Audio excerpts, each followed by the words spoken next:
Good day, Jam! Ngayong araw na to, ang i-vlog natin ay yung sumali ako sa isang competition. So, ang naisip kong pyesa ay babae na para siyang salamin na parang nabasag. Kasi madalas, pag may mga clients tayong pumupunta, mga request nila ang ginagawa natin. So, sa mga competition kasi, yung design mo talaga ang gusto mong ilapat sa balat nila. So, itong naisip ko ay maganda rin meaning nito. Ang meaning nito ay beauty in imperfection. Ayan.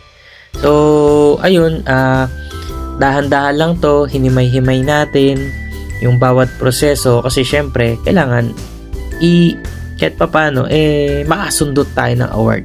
Okay? So, ito na yung final result na nagawa natin. Black and gray siya. Yan, gumagawa rin tayo ng mga colored, basta message lang kayo. Pag-usapan natin kung yung price, kung saan yung placement, kung kailan kayo pwede, availability nyo. Ayan. At dahil sa sumali tayo dito, ito yung award na nakuha natin. Nakasungkit tayo ng 7th place sa beginner category kasi hindi pa ako confident sumali sa matataas na category. Yun lang.